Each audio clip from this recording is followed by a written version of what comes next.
product director, Teresa, will be managing the chat function. And I have our community facilitators, Clara from the Latin America region, and we have Halima from the Sub-Saharan Africa region. We have Edgar from the Sub-Saharan African region as well, and Mahmoud from MENA region. And they speak Spanish, French, Swahili. So if you have any questions via the chat and feel comfortable using your native language, you're more than welcome to do that. And just kind of to give you a brief down of the show, I'll start with introduction of what this webinar is going to be. Then we'll have an opportunity to interact with each of our esteemed speakers. I'll ask them 2 questions, have about 10 minutes to answer. Then we'll give about 10 minutes for each speaker an opportunity for questions to come from our audience. And at the end, we have a larger Q&A session.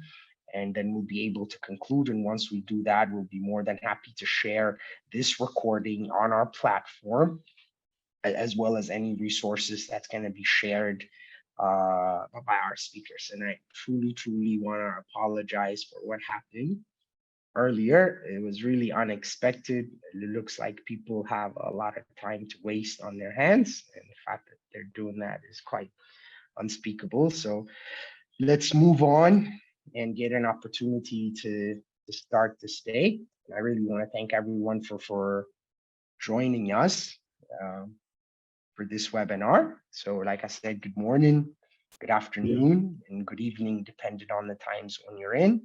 We are excited to have you with us. It's with great excitement that we're introducing our esteemed speakers for our first Kujulink Funder Education webinar series. And this series is titled Unlocking Funding Opportunities for Youth, Strategies and Solution. My name is Dawi. I'm the community manager for the Kujulink platform. I'll be guiding us through this engaging webinar. Our speakers bring a wealth of expertise and experience in the funding space, particularly in empowering youth-led and youth service organizations. We will get a chance to explore together the available resources, current trends, and common pitfalls, and successful strategies that can have a profound impact on youth-focused groups. I am happy to have the honor to introduce our exceptional lineup of guest speakers who share their valuable insight and knowledge in demystifying the funding landscape. So to get started today, we have with us Vanessa, who's the Director of Innovation Influencing a Global Fund for Children, will provide us with valuable perspective on unlocking funding opportunities. And my colleague Halima will post her bio in the chat, which you'll get an opportunity to read. We have Primrosa from Global Senior Youth Collective Manager at Restless Development, whose expertise in youth empowerment will contribute to our understanding of effective strategies. Elsa from Network Engagement Coordinator for Youth at Civicus will share her valuable insight on engaging youth and building impactful network. And together, these speakers will provide us a comprehensive exploration of funding opportunity for youth and equip us with the knowledge and tools to make a difference in the organization that we work in. So let me get an opportunity to ask this question to Vanessa. So if you can go ahead and unmute yourself, and then please come on camera if possible.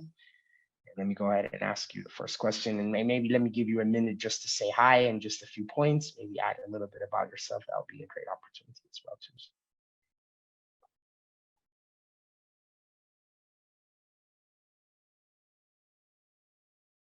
Vanessa?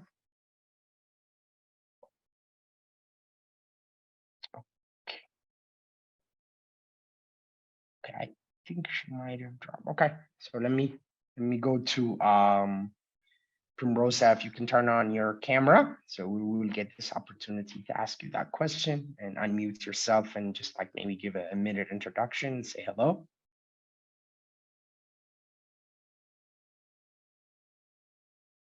See, Elisa, maybe you get started, Elisa. I think that let's do that while our other colleagues join us.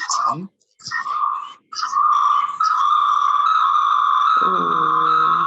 trying. Let me leave.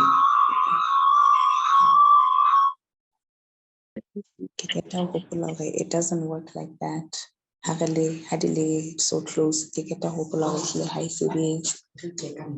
Oh, it's fine. Yeah, Okay. everybody, please make sure they're muted. We can hear you, and Elisa needs to get started. Yeah. Let me go ahead and mute everyone. Elisa, then you unmute yourself. I think that's much easier. Okay, go ahead. Perfect. Okay. Hope it's working now. Yes, we can see you. Finally. Sorry for that traumatic incident that happened at the beginning. I really, truly apologize to you and to everyone. It's just unfortunate. No. It's then your reality of Zoom calls and everything. So we're all here. But yeah, no, thank you so much for the invitation, and hello everyone. So as I was saying, Elisa, I'm from Colombia. I am part of the Civicus team, which is an alliance of civil society organizations from all over the world. And yeah, here to share a little bit about our experience with the youth engagement, resourcing, grassroots, and the next generation of leaders. All right, perfect. So let me go ahead and ask you, the question that, so these questions that we have has been kind of come from engagement we've had as part of our onboarding process that we've been doing, and it's been common questions, and not only for youth-led, and then youth service-oriented organizations kind of cover a bit, but so what do you think are the best practices for developing a compelling funding proposal for youth-focused projects? Perfect. So if you want, I can share my screen, or well, we can just keep it as an informal chat. There are a few steps and recommendations, and I will be very practical. Mainly, they are quite cross-cutting both for youth and non-youth groups.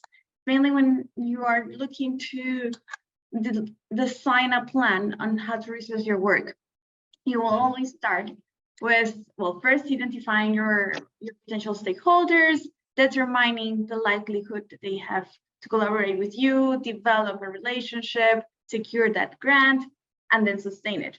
But in the specific case of youth, my recommendation, or I think it's a common one in the field, is one that we see very often, is starting with the clarity of purpose. Lots of groups or individual activists, we all start with a feeling. We start with anger or frustration about an issue that is very close to our lives, to our communities, to our heart, and we would just want to jump in and find a solution. So take some time to reflect on that. What is that specific challenge? Do a little bit of research and draft your purpose statement, let's say, or your vision.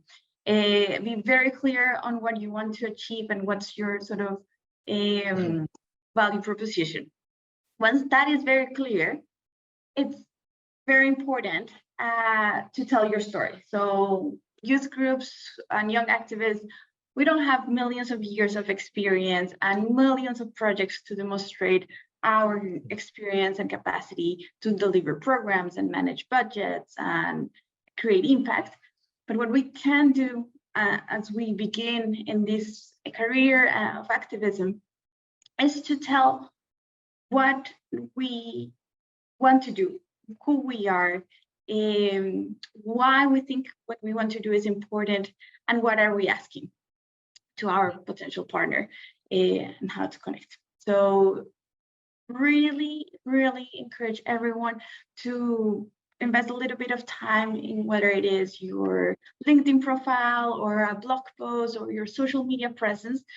Make sure that it's all aligned and coherent to what you want to tell to your partners. And once that is clear, I think it's a good time to start identifying your proposals or your maybe potential partners. There are quite a few donors analyzing the sector, but it's not very easy to find the right match. So it's always a good exercise to start maybe doing a little research on who's working in your or in the topic. Let me mute everyone again, and I think you have to unmute. Yeah. I think. Okay, go ahead. You can No unmute worries. yourself now. No worries. So yes, alignment of the partners, so you don't waste a lot of time in writing to everyone with the same message. One of the specific identities in youth-led groups and movements and etc. is that we don't have a huge staff or a fundraising team or a lot of time to dedicate to fundraising. We usually work as volunteers, and our time is quite divided between school and family and work, and on top of that, our community work. So be very strategic on how you spend that time, which is why it's important to identify who you need to tackle. For that, I would recommend a few resources. For example, the Civicus Donor Finder that was recently published, and I think Vanessa is going to share.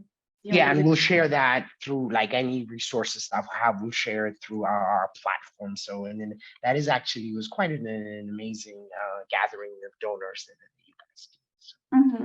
Exactly.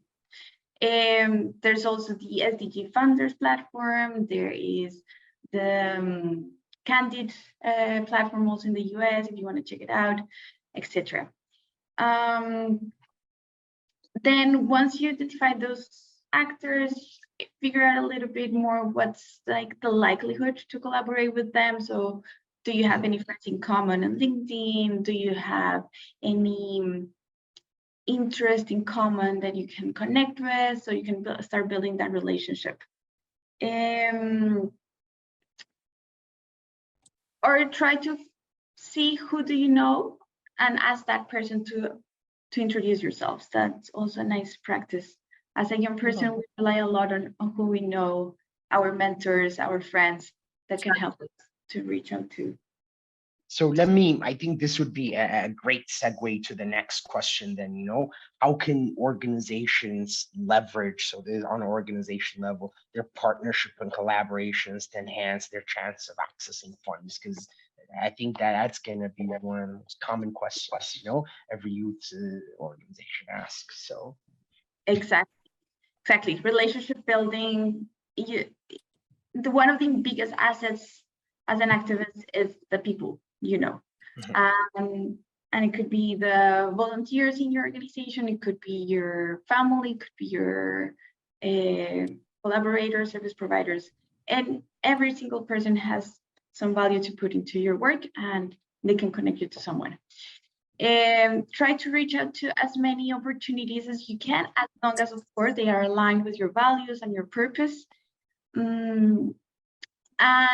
And sustain the relationship. So whether you map a donor or a funder that you think could be a strategic partner, identify very well who do they fund and why. So for example, if it's an individual donor, it's most likely that they will give because there's a personal connection.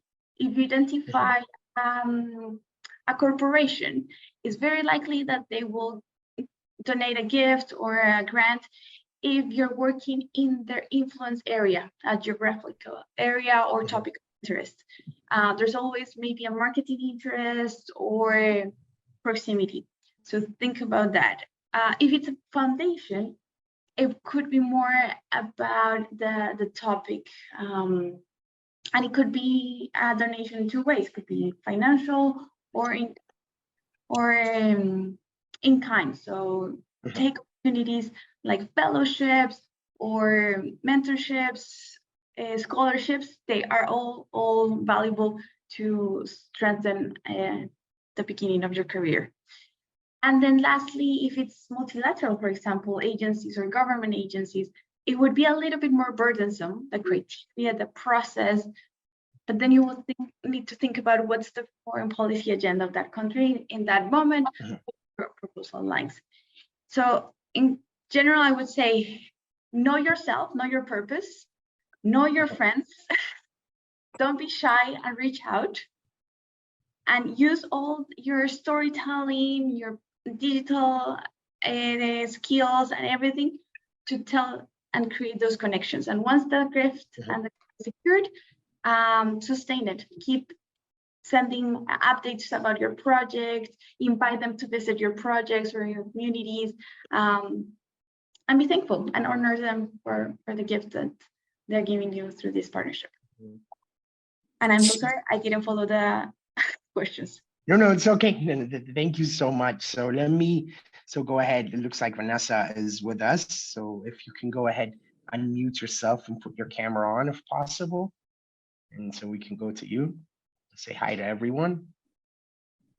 Yeah, let me give you, and I really want to apologize to you as well too for what happened at the beginning, and let me give you an opportunity, like a minute or two, to talk about Global Fund for Children and some of the works you've done, and I'll go ahead and ask you the questions so your audience can get to know you. Yeah.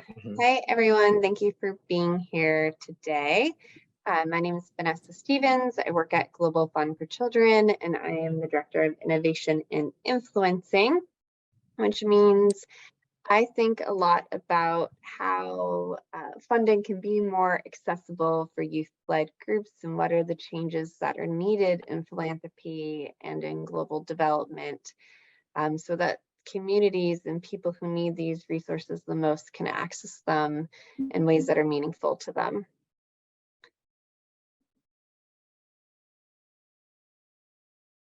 Should I jump in? Oh, should I jump into the first question? I didn't know if you were going to ask. Yeah, sure.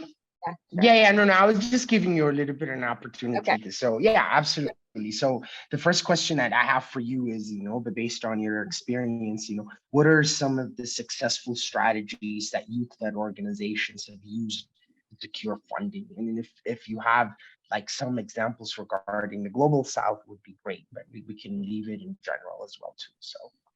Okay, sure. And just, I know everyone in this room likely has some experience with fundraising and trying to access funding. So I encourage you to add your comments, thoughts, questions, resources in the chat. So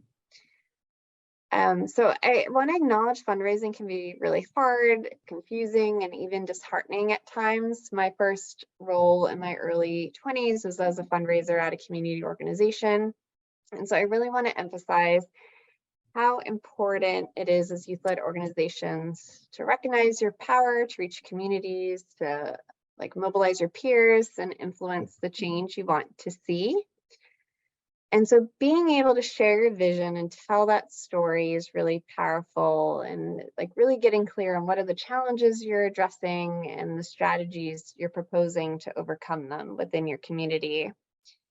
And so I think one thing we were discussing and thinking about this call is you really do have unique strengths as grassroots organizations, as youth-led organizations, because you can do what donors can't do. Donors need you. They need you for whatever missions or goals they have to create social change in the world. They absolutely cannot do it. It is only you and thousands of other community organizations across the world and communities coming together that are really going to make change happen. And that's something I really wish I knew as a young person. I really didn't feel that way going into a lot of conversations with donors or when I was writing grants. So I hope as one thing you can take away today is really recognizing how you are an expert. How issues are impacting your community. You understand how maybe different political contexts are impacting young people. You know how social norms are impacting young people's experiences. And if you can talk about that in really authentic ways, it's a great way to get visibility. And you might, LinkedIn lets you write articles now, maybe it's a blog or Twitter, speaking opportunities, or I think maybe even on Kuja Link and different forum spaces there might be ways to highlight issues that you're working on, what you're hearing that's happening, emerging trends, and really in those spaces where funders and INGOs might see them.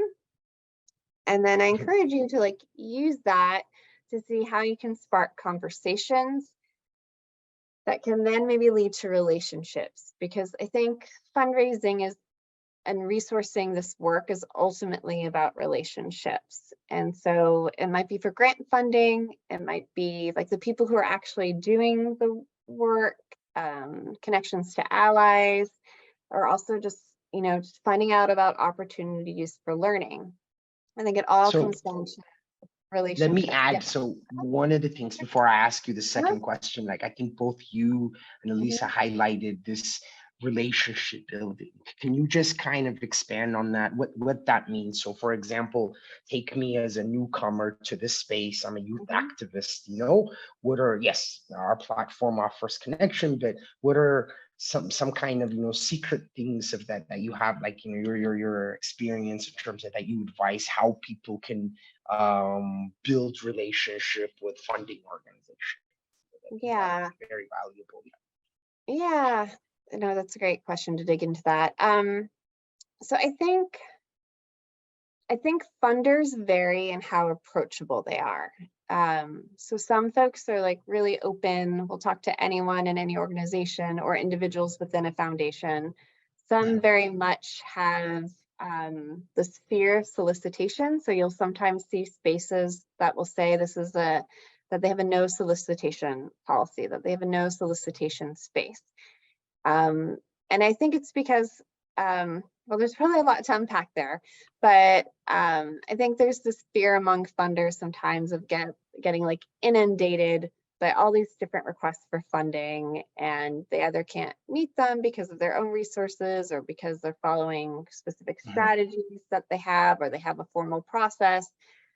But you can go into those spaces and again, like you have something unique to bring to the table. You have maybe knowledge or skills or work you're doing, and you can still talk about that in a way where you're not making a fundraising ask. Like you, like being able to go in and say, hey, like, I know you're, like, I noticed you talking about this, or your foundation really cares about that. We're actually seeing a lot of this happening in our community. And we've seen like some really interesting results from this project that does, you know, XYZ, right? So having that be an entry point to have a meeting where you can talk about that more. And even after one meeting, there still might be nothing mentioned about funding and grants, right? Maybe there will be, maybe not. But maybe you follow up and send like a blog or an article you wrote recently or an event that you're speaking at. And so you can kind of start to cultivate that relationship.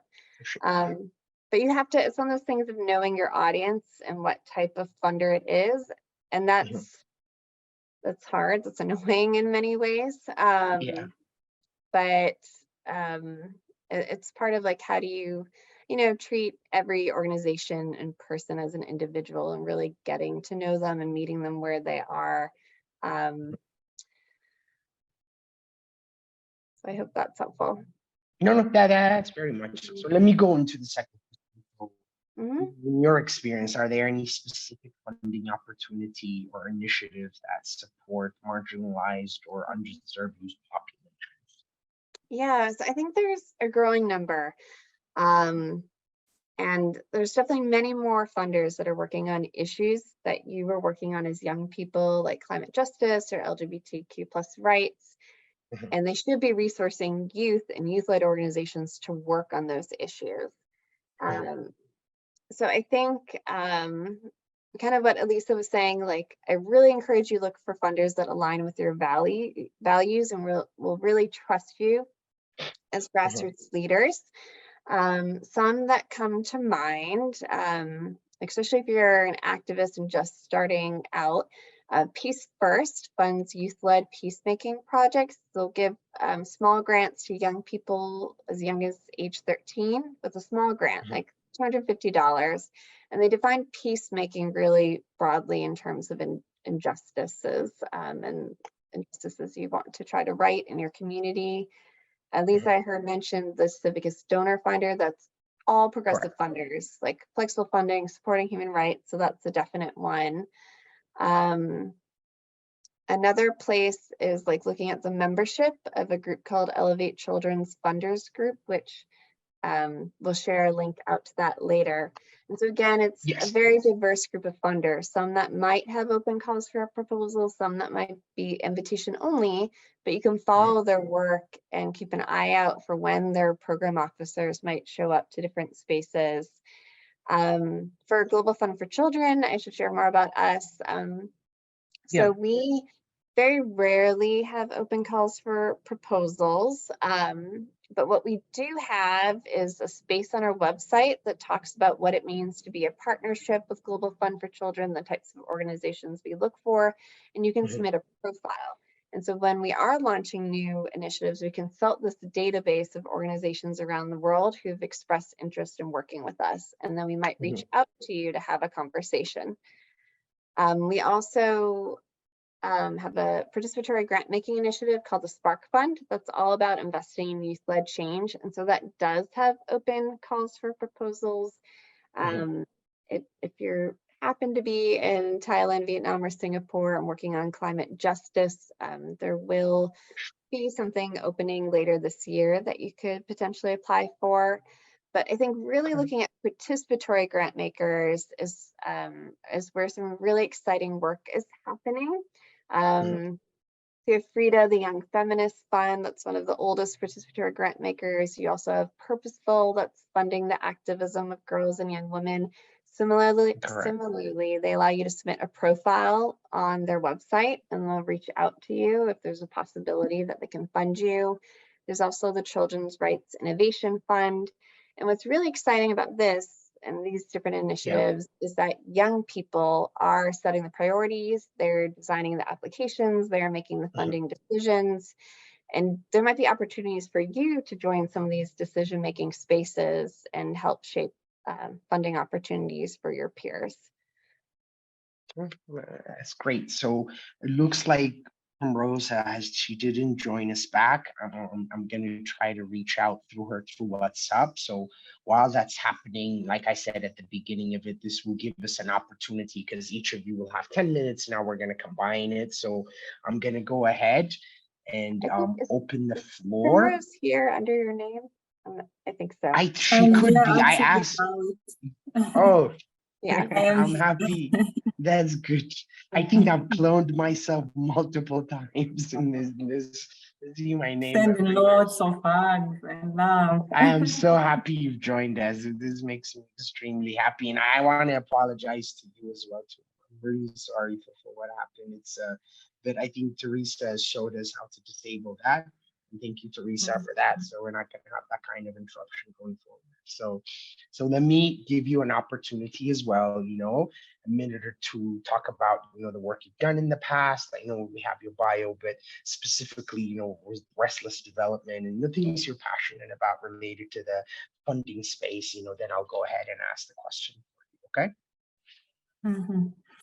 Thank you, David. So I didn't quite catch what the question was. It was just a little faint. If you could repeat that. No. So just first, give kind of a brief introduction of yourself and then your organization and things you do. Then I'll go ahead and ask you the question. Yeah, let me give you 1 or 2 minutes. Then we can jump into the questions. So Yeah, thank you very much, David. And just to flag, this is the reality of our virtual world. And when this happens, we just quickly come together to find a solution together. So I'm just quite glad that we still got this opportunity to be speaking to the network. So my name is Primrose Manyalo. I work with Restless Development as the Senior Youth Collective Manager. And what that entails is working with our senior leadership team. We call it the Global Leaders Group, to sort of design our strategy of engagement with over 4,000 youth organizations we're working with within the youth collective across 187 countries. So my role is to just provide the strategic leadership and direction for how we engage them meaningfully. And on top of that, I'm also leading our largest sexual rights program that's working in Africa, MENA, and Central America. It's a Dutch-funded sexual rights program that's working with diverse young people living with disability, HIV, internally displaced, among other, identities as well. So I'm quite happy to be here. I am a campaigner and advocate by background, and have loads of experience around movement building and network building, a fan of Civicus, Link, and Global Fund for Children. So I'm just really happy to be in this space to share my insights, but also learn from my colleagues in the sector. So thank you so much, David, for the time. We're so happy to have you here. And like you said, it's a great bunch of people coming together with the necessary components to kind of understand the entire ecosystem, And then I think, as they've answered it, there's a specific question that I have, prepared for you as well. And so the first one is, what are the key funding challenges faced by youth-led and youth service organizations? Thank you, David. The beauty about this question is that we have lots of, youth organizations in the room. So I'll probably echo some of the things you go through and some of the things you experience in your work. I think we are noting with big concern how, youth civil society funding is fragile, while many youth actors in the space question the development funding system, and most are at the mercy of its landscape. I think, as I alluded to earlier, as the Youth Collective Lead for Restless Development, I've learned a lot of multiple funding challenges, and we've also been, doing an annual survey and a report asking our Youth Collective members what their priorities are, what some of the biggest challenges they are facing are, and one of the top challenges that always emerges is lack of funding. And it made us unpack this to try and understand what some of the major driving reasons behind this could be. I think the first one that we learned or that we have experienced is the funding structure and how funding sometimes tends to be short-term, project-oriented, and based on prescribed areas of intervention. It just made me think of this sexual rights program I managed for Zimbabwe, actually. It was a network, and we were working with young people with disability, and it was a 2-year program. And we had these nascent, small, growing organizations that had huge appetite, a lot in terms of increased access to sexual rights for their communities. But then we spent, I think, about the first 6 months trying to set systems and support them to have the right systems that the donors needed. So there was a lot of formation, a lot of organizational resilience and systems thinking to make them function better in courts. By the time that they had gained momentum, we were writing the final report and in closing phase, which left the communities hanging and the youth organizations with no funding to continue the work that they had started. So I think this is one of the biggest challenges that, small growing, youth organizations or those organizations that want to be embarking on some innovative youth initiatives face. I think the second one is often, funding is often, around donor trends, which then becomes the tendency of the sector to pivot towards that. So as a result, we see that the programs are being developed for donors rather than based on the needs of grassroots communities in their specific context. So this has really reinforced, the historical colonial ways of doing development. I ask myself, because I've been working in the sector for the past 18 years, while I do my role as a global role, I do it from Zimbabwe. And I keep asking myself why we still have the same problems we had, 10 years ago. It probably is partly to do with civil society or youth civil society responding to what the donors have asked them to do, less of what actually is the real problem in their communities. There's need to strike a balance there. And I think that's what, the power shifting philanthropy conversation is gravitating towards. And we've seen a lot more effort, especially by the youth sector, to sort of pitch like co-creations with donors and bring donors into the room so that we actually start establishing bottom-up solutions, that are context relevant.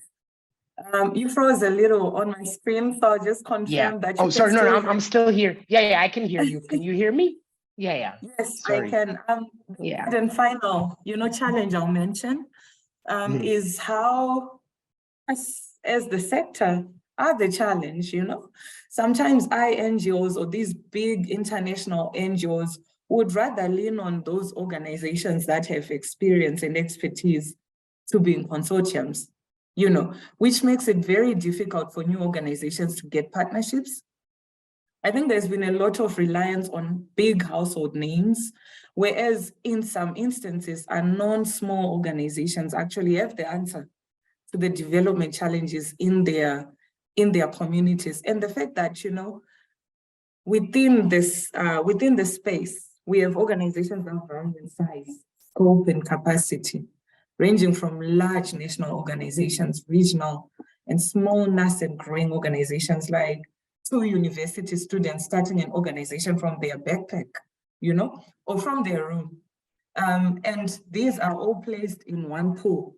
And when a major funding call, it brackets these organizations and makes them, compete against each other.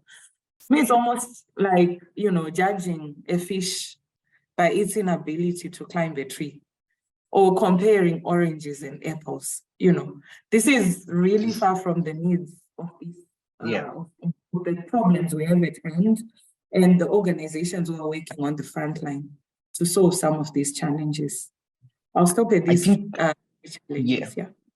This would be a great segue into the next question, which is, excuse me, what are the potential risks and challenges associated with funding for youth initiative, and how can organizations mitigate them? And I want to add kind of like a little secondary part to it is where you said, I think in the funding world, most organizations, especially when they're new, and even organizations have been there for a long time, always follow donor trends.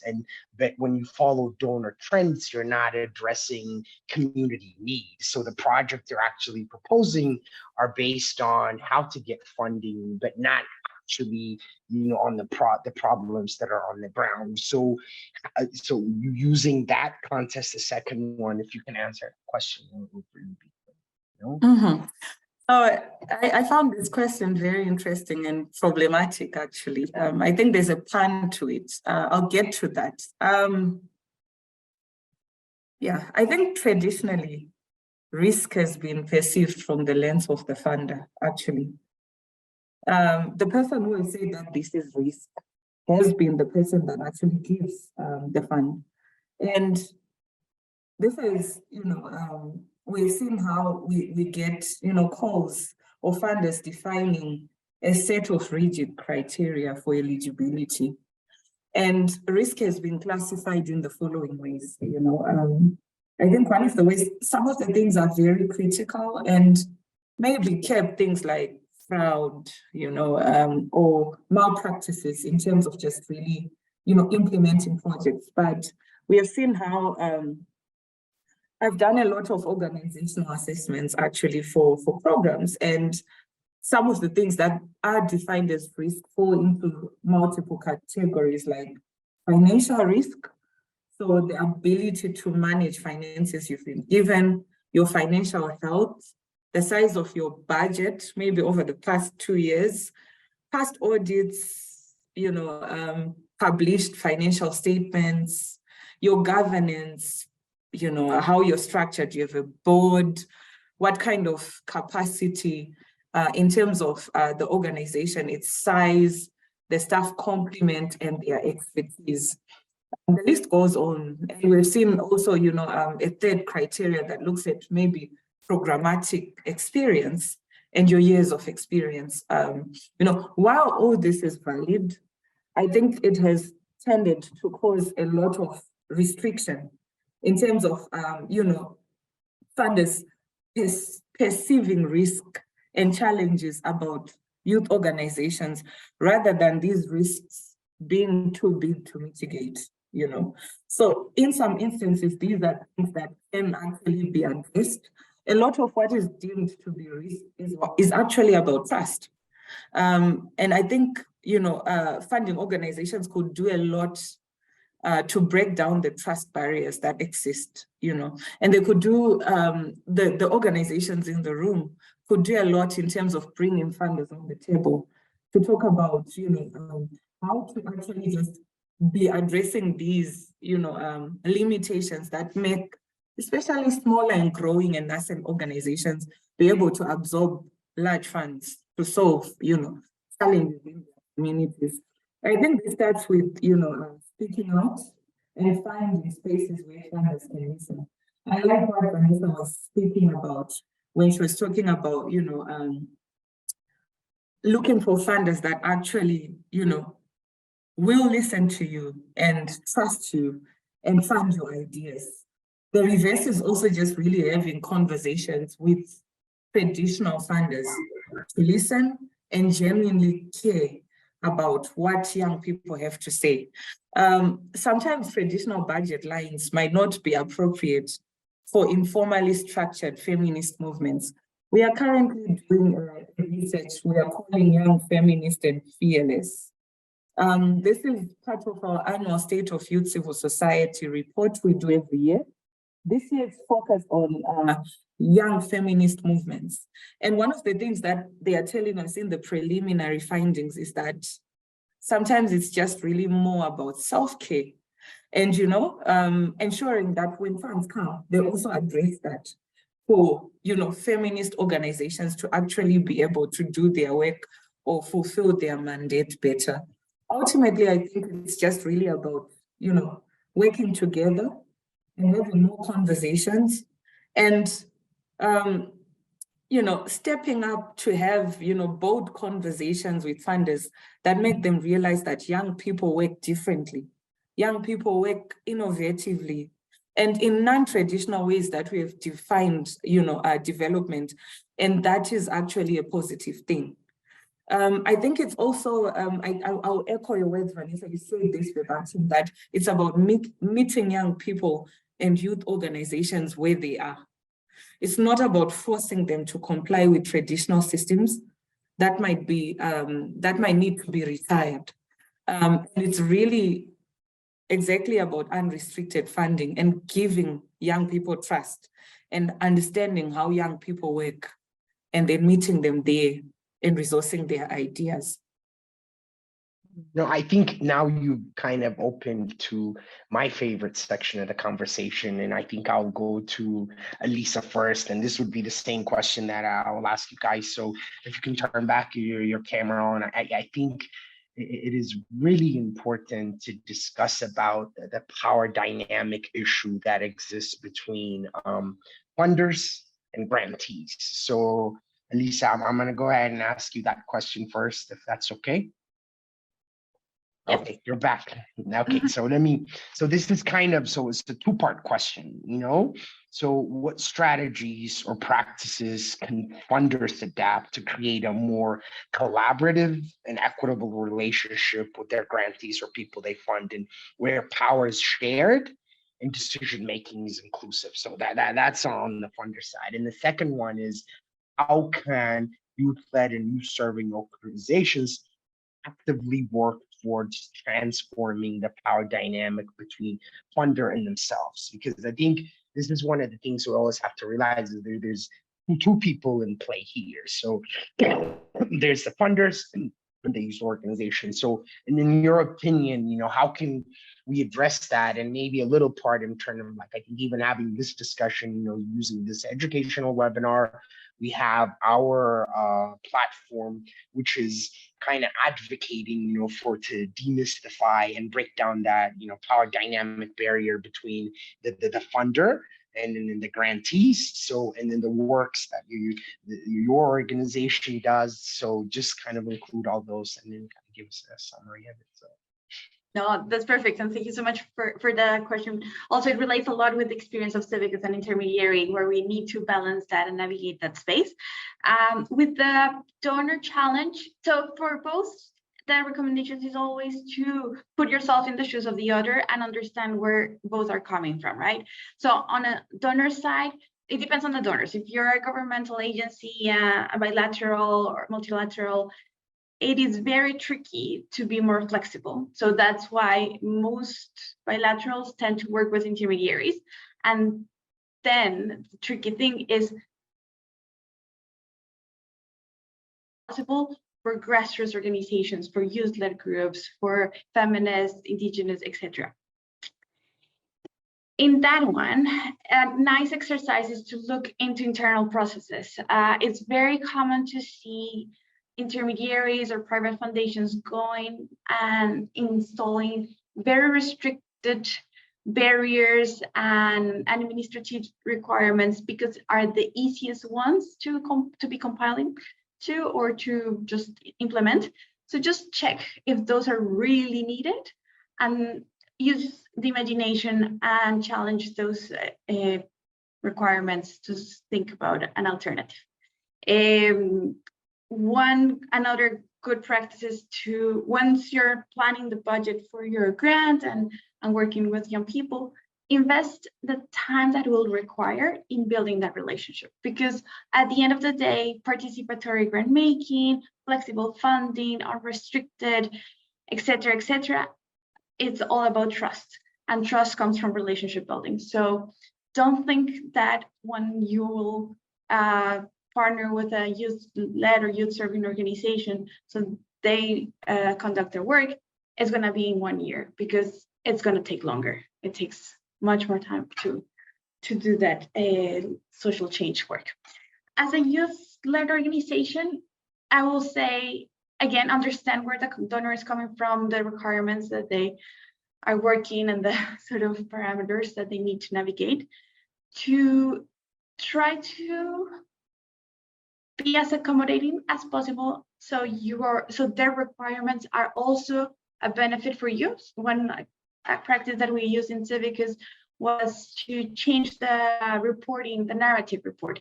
It became an opportunity for both the intermediary, the donor, and the youth-led group to tell a story of change, where the young grantee went to their community, asked, what do you think I did in the last year? So it was actually the community evaluating the work of the young grantee, and they telling us the story, that then we use it as an accountability practice.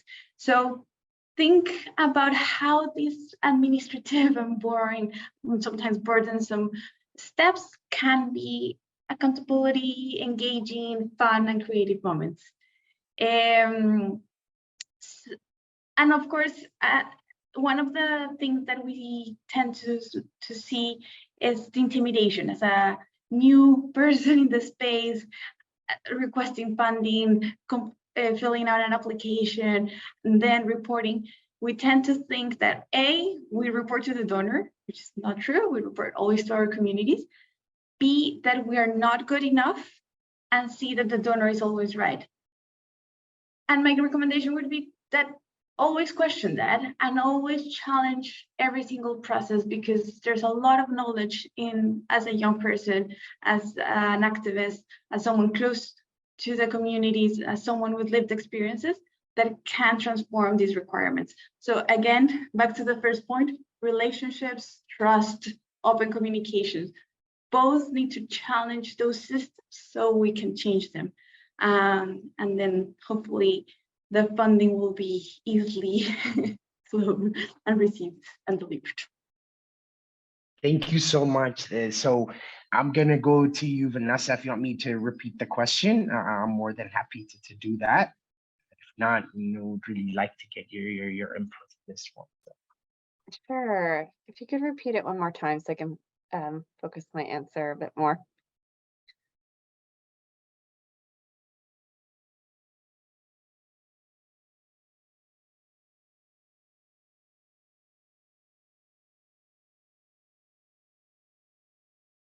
Can you hear me? Yeah, Dawi, you're on mute. Sorry, let me go ahead. Yeah, so I was on mute. Thanks, Teresa. So what strategies or practices can funders adapt to create a more collaborative and equitable relationship with grantees where power is shared and decision-making is inclusive? That's on the funder side. Then on the CSO side is how can youth-led and youth service organizations actively work towards transforming the power dynamic between funder and themselves to ensure a more equitable partnership in decision-making process. Sure, awesome.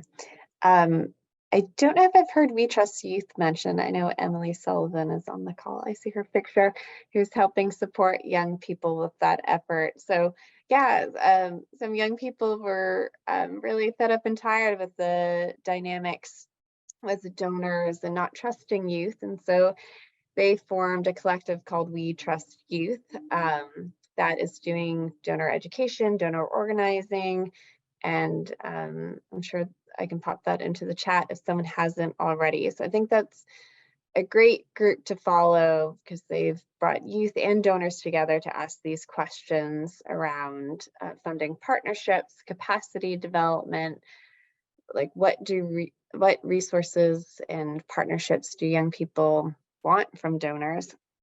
And so I think that's a really important starting point.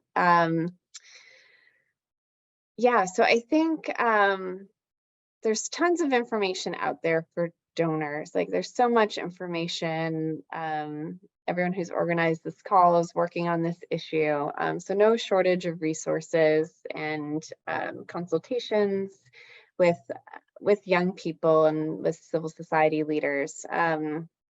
I think the first step is really listening to their own grantees and having feedback processes and feedback loops. Like I think that's the easiest entry point into this. Really listen to the changes that you should be making to like make the best experience possible for your partners and make sure they get the resources they need. I think another avenue that takes longer is participatory philanthropy. So it can be participatory grant making with the actual funding decisions, but it could also be more participatory research. It could be participatory strategy. And what I really ask funders is like, I think we tend to see there's some funders who are really dedicated to children and youth rights, and they're making an effort to do meaningful youth participation. But then for other funders who don't focus on children and youth, they're not inviting young people to be at the table. They're maybe inviting adults to be at the table, but they're not making as much room in these participatory spaces for young people. And whatever issue a funder is working on, it is impacting young people. So young people need to be at every table. So I think we need to really emphasize that and counter the adultism that is in our sector. And let's see, and just I think echoing what Elisa said, there are power dynamics. It can be really hard to question donor practices, but what I've heard is it's easier when you do have that relationship and you do have that trust. That's where like the door opens more. Of course, looking for the funders that are flexible and are really trying to have trust-based practices to shift power, to decolonize. So I will leave it with that because I know we want to hear from Rose as well. Okay, so from Rose, so I can repeat the question, or you? No, I got the question, Dawi. Thank you. I was also crossing off stuff that my colleagues said so that I just don't keep repeating the same thing. But I think a very important point for me is just the shift in mindset, and handing over power to communities. Because as long as we've got this us and them relationship where there's a savior and, a community need, we'll always have this widened gap between funders and, youth civil society, which I think for me just really needs to change. We have at Restless Development tested a few ways of working with donors. We've called them co-creations, where we actually test ideas. We bring ideas to the table. Obviously, with progressive funders we've worked with, would pitch, like co-creations and pilot ideas, test them and scale them up. If we find ourselves having more and more funders actually, trusting young people with their innovations and probably placing them in incubations where they test those ideas and scale them up and learn together and scale them up. I think we have a program in Sierra Leone that is funded by the postcode lottery, People Postcode Lottery, that's looking at education, ideas and how, so they have let communities define what education interventions work for their communities. We are almost completing that project, and we'll get into the room with PPL to reflect on how that worked together, drop what's not working, pick up what's working and scale it up. So that's also another way of just really approaching, funding youth-led, innovations. Another big one for me is just really loosening rigid reporting processes. Sometimes a lot of time is spent on these very complex reporting guidelines where, it could just be very simple stories being told of impact that's been made, and more time actually spent on doing, and solving the problems. I think the final point I was just in the middle of writing when you called out my name was just having more exchange and learning spaces for funders, with progressive funders going to less progressive funders or rigid funders to share how they've worked and what the results of that has become. So those are the few things that actually came to my mind. And then in terms of how we can actually, how youth organizations can start transforming power and addressing, the power dynamic. I think one of the things, we work with one funder that actually came to one of our learning, meetings and asked us what is not working. Half the time, youth organizations actually want to be sharing the glossy, nice stories and try to resolve those things that are not working on their own.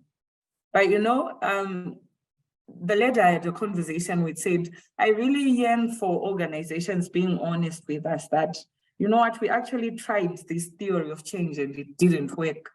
We don't get more of those very honest conversations about failures. So that could just really be one of the things that as youth organizations, we could potentially start doing more and having those honest conversations about waste practices, as much as we also talk about best practices, so that we come to the table and solve these things, together. One thing we have done, I'll just ping it in the chat now, is what we have called the donor dialogues at Restless Development with the youth collective members. So what the donor dialogues aim to do is to actually bring, I think it's similar to the model you just alluded to, Vanessa, where some members of the donor community actually want to build more meaningful partnerships with youth civil society organizations and design funding around community needs and priorities. So we've really seen this working where they tend to bridge the gap between identified, that have been identified, by youth civil society organizations and donors alike. And this has actually built new partnerships that have created a better and resourced and more sustainable and effective way of working. That just makes, youth civil society survive, not just survive, but also thrive. So those are some of the contributions I have to those questions, Dawood. Thank you so much for all of you. Really kind of, I think to me, this last question is the most important one, the power dynamic part. So now let's give an opportunity to our participants and audience. So the floor is going to be open and you can use the chat function to ask your question, or you can raise your hands and unmute yourself to ask it. So we'll or if you don't have any questions, or you actually want to share with us some solutions that you have, so that the floor is open. So I'm going to go ahead and mute myself. So yeah, so I see. Yeah, so just go ahead. Yeah, unmute yourself. Okay, thank you very much, David, for the opportunity. Mine is a question that is going to Elisa. I dropped a question there in the chat box. I don't know whether she saw it or not. I was just asking about global fund partnerships on the continent. And when I went through the website, I saw 16 countries, and my country is excluded. Is there any opportunity? That is a simple question to Elisa. That's one. And then the other question is, how can, you know, we access funding as an organization, you know, in this competitive, you know, environment where, you know, little resources are there and many people are there. So how can we win a very, very competitive funding opportunity? Over to you. Thank you. Hi. I don't know. Do we collect all the questions first, or we answer as we go? Just answer as we go. I think that would be easier. Yeah. Perfect. To save time as well. Yeah. Lisa, was that first question for me? I think. Ah, okay. Because I was like, Yeah. Yeah, our names sound kind of similar. We get that sa at the end.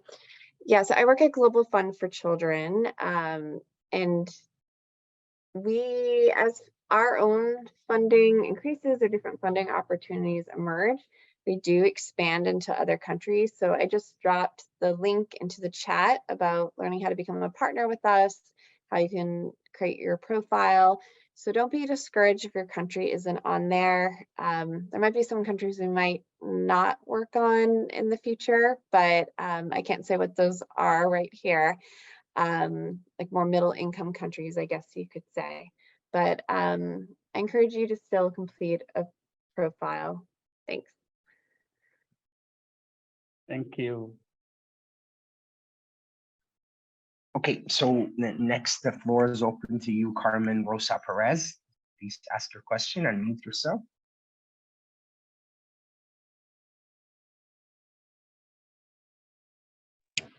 Sí, estoy en el taller desde Ecuador, pero no puedo ver la traducción en español. Si me pueden ayudar. We'll have Clara, can you go ahead and translate her question for her after you hear her, please? Yes, she's expressing that she's in Ecuador and that she cannot access to the translation. I'm going to send her the instructions, but it is true that the captions, the automatic captions are not working at all. I'm going to speak with her directly. Hola, gracias. Voy a escribirte ahora en directo. Lamentamos que es verdad que no tenemos traductores humanos que puedan traducir bien esta charla y el traductor automático no está funcionando bien, así que lo lamento un montón. Ahora te escribo en el chat por privado, ¿sí? Gracias, muy amable. Gracias, Carmen. Thank you so much, Clara. So Ali from Ghana, so you're next. Go ahead.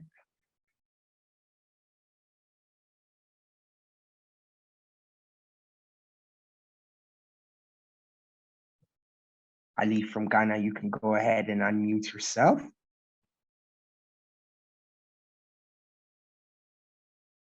Hello. Welcome, friend. Thank you very much. My name is Ali Ibrahim, and I work at Foundation for Security and Development in Africa, an NGO based in Ghana. I think this is our first time joining this call, and we joined a bit late, and so we're not able to have all the materials that have been shared. I saw also in the chat that he said we should follow a link to get all the materials. So I just want a quick clarification how we can join and how we can also access other valuable materials that are useful to us. Thank you very much. Thanks, Ali. So we have our Sub-Saharan African facilitator, Halima. She'll send you a private IM in this. You should go ahead and explain in terms of what you can do to go ahead and join the Kuja Lake platform. And as I said at the beginning, the recording of this conversation, as well as any information that's given to us by our speakers, will be available on our platform. So the floor is still open. So if anyone has any questions, I'm not seeing any hands that are raised. You can use the chat format to ask questions. And if our facilitators, maybe you can put this in native language, ask them, they can ask any questions they have using their native language as well. Make that easier.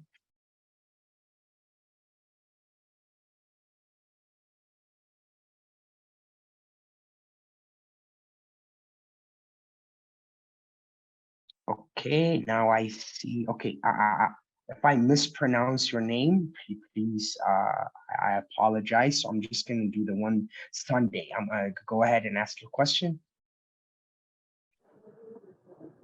Yes, thank you. I want to sincerely appreciate the team for the in-depth discussion so far. I will refer my question. It's not a question per se, a form of recommendation, but I will appreciate if Mayalo can expatiate more on one of the points she made in respect of the key funding challenges that we usually face. My name is Sunday Adewoye from Royal Heritage Foundation, NGO based in Nigeria, talking about bottom-up approach in assessing the fund from donor. You know, if we can, I don't know how we can facilitate it so that community NGOs will have direct access to donors, so that to avoid some bottlenecks, so that there will not be involvement of intermediaries like consortiums, like international NGO and things like that, so that the intervention at the community will be well fed, it will be impactful, and to be effective, we'll get the expected results. I don't know if Mayalo can say more on that. Thank you. Okay, Primrose, that looks like. Thanks, Adewoye, for that comment and question. So I think some of the challenges that we mentioned have to do with how funders trust youth organizations or small organizations. And there's something, if you recall, that Elisa alluded to, like looking at this issue from both sides, from the donor perspective, from the youth organization perspective. One of the key things that needs to happen, I think, to unlock more funding, especially for small organizations, is just really conversations, you know, and a lot of lobbying and a lot of opening up the space by youth civil society so that we converse about the initiatives youth organizations are doing and provide space for them to listen and to trust, you know, youth organizations in terms of delivering, you know, their mandate in communities. Some of the more progressive, you know, recommendations, I think, for youth organizations in terms of funding to go for or funding to actually bid for has been funding that actually, you know, provides more flexible and response to long-term approaches to development. So rather than these 6 months, 1 year, you know, projects, you know, looking at calls that actually ask for like a 5-year intervention in a community that can be tracked and properly implemented to result in tangible results. Another thing, there are also some funders, I think, like Amplify Change. It has a lot of organizational strengthening fund, which looks at strengthening civil society as the end goal, rather than focusing on what that organization does. So that's a type of funding, for example, to actually go for. And I think Vanessa gave a long list, including FRIDA and so many other, you know, progressive funds for youth and feminist organizations as well. I think there has been a call as well for funders to move away from how established a youth organization is, to focus on their ability to meet the needs of their constituents, the innovations of their ideas, and how that idea can be co-created, you know, piloted, tested, and scaled up. So I think those are some of the ways that can be put on the table, but a lot of lobbying and advocacy is being done even by big institutes such as Bond, Ringo, and a whole lot of other, big NGOs to actually gravitate towards power shifting philanthropy and ensuring that funding that's provided to youth organizations is funding that actually, focuses not on what the donor wants, but more on a co-created kind of approach and participatory grant making. It really is a power issue, and there's a lot of advocacy that needs to be done, and a lot of, efforts towards advocacy and influencing big, funders to actually be more flexible and provide long-term sustainable funding for youth organizations.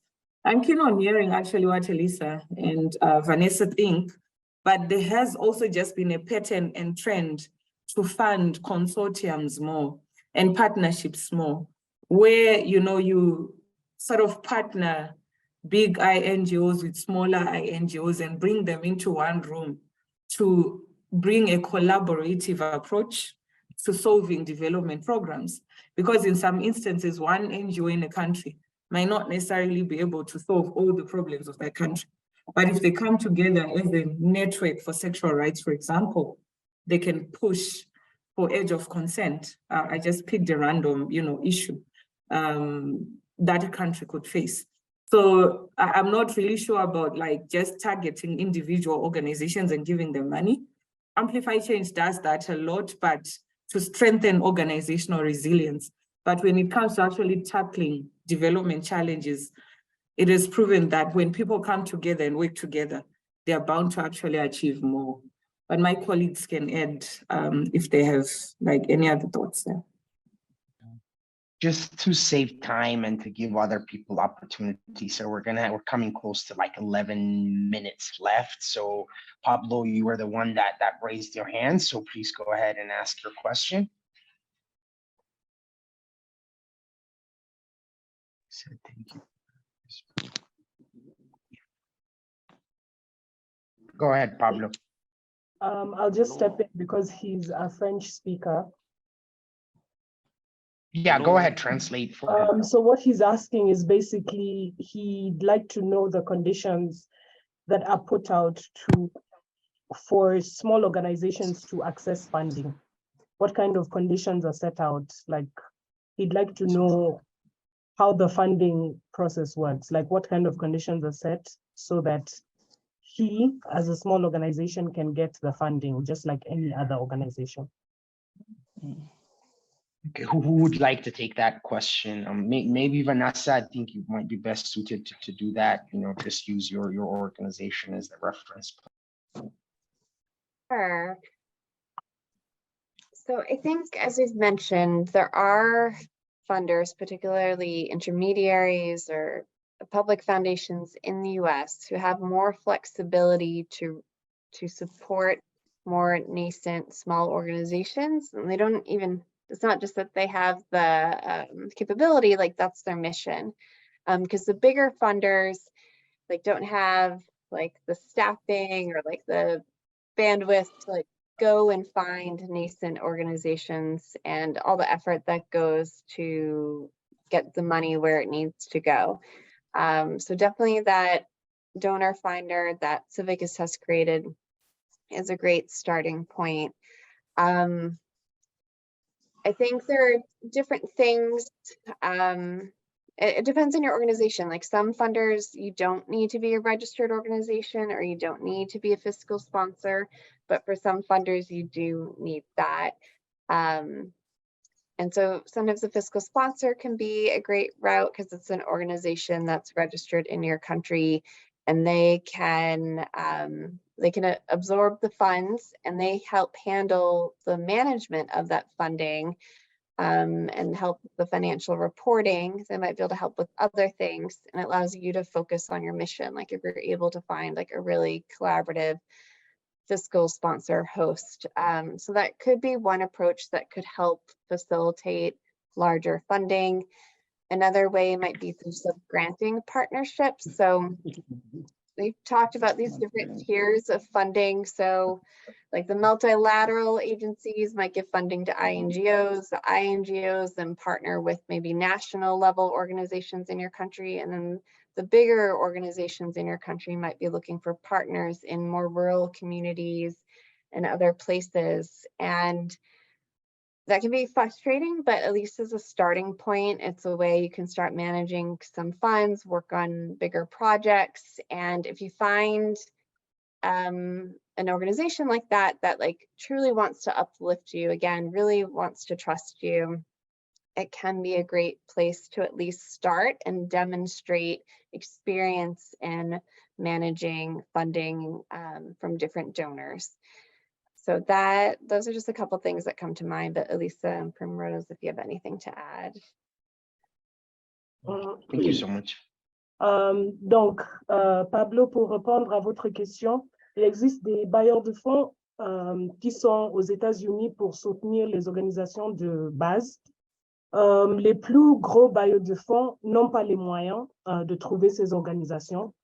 Alors, vous pouvez consulter le site web de Civicas qui sont dans cet appel pour plusieurs informations à ce sujet.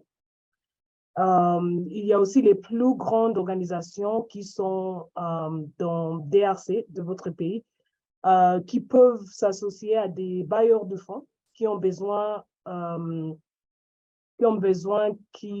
vous établissez ce lien pour commencer à obtenir les financements. D'accord? Thank you so much, Halima. Okay, so we are about 7 minutes, and I'm going to make this the last question. So Bob, please go ahead and ask your question.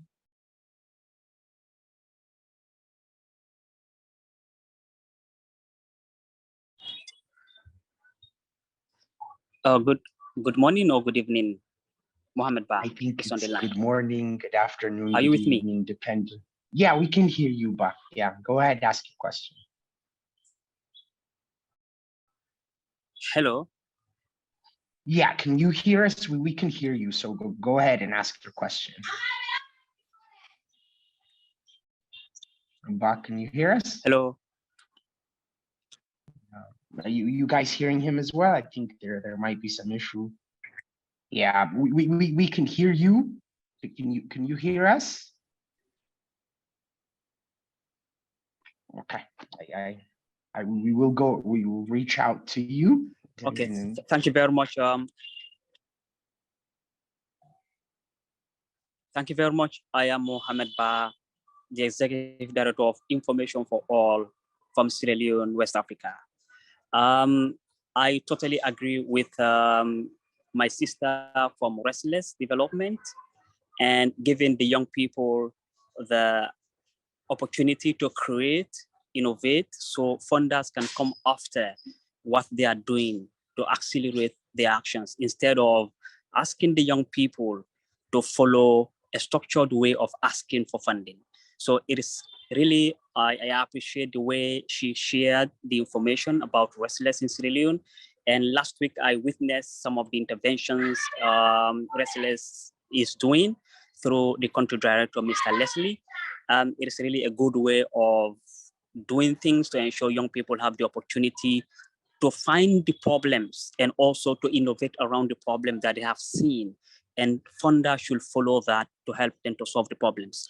So my question here is from my sister from Restless is that, and how she thinks, because most young people don't have the capacity to handle the finances when they come.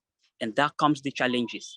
So, but actually where some of the problems comes in is in the area where how can we capacitate the young people to ensure they have the capacity to manage the funding being given to them?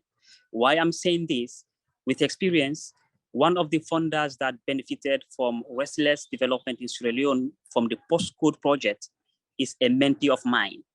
And we took almost 2 to 3 years mentoring those young people, and now they have the capacity to do so.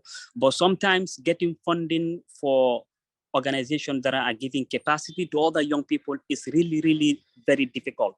And it is hardly you see applications or funding requests from donors saying, okay, we want to give you ABCD funding to support other young people. And how do we draw the gap? So other young people, mentors can mentor other young people to have the capacity so they can be able to manage the funding. So this is my question. How Restless specifically can come on in that kind of area, or any other organizations funding focusing on that area of capacity building for other young people? Thank you. I'll try to respond in like half a minute, David. I think that Please.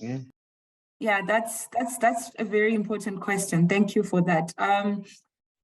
I think that, you know, big organizations like Civicus, somewhat Restless, Oxfam, you name it, when they are writing their proposals or when they are working within consortiums, there should be a certain percentage of money that's just left towards organizational strengthening in the design. You know, so they should push and pitch for unrestricted funding for those organizations to strengthen their systems. That's maybe from the receiving end. But we're also running what is called the leadership labs within our youth collective network, where we actually acknowledge that we don't have all the answers and we shouldn't be placing ourselves as mentors. So we are creating these spaces for these organizations to learn from each other. We did a leadership lab last year that asked the simple question, how did you survive COVID-19 as an organization, as a small organization? That information is not on Google. It's not in the resource mobilization. Sorry, I lost power, but it's not in the resource mobilization, context or literature, but it's in the organizations themselves. So we are creating these spaces to learn from each other that we're calling the leadership labs. I'll just ping it in the chat as well for your knowledge, but I'm keen on also connecting you to Leslie beyond just the scope. Thank you.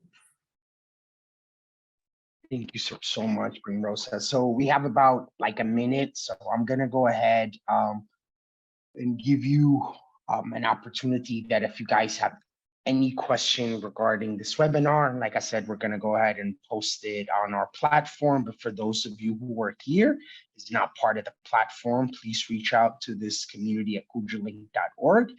But I really, really want to give thanks to Vanessa, Primrosa, and Alicia for being here for 90 minutes. That's an hour and a half, and that's a lot of hour dedicated to this. You guys are champions, I think, when it comes to youth-led and youth service. And I want to thank my colleagues as well for managing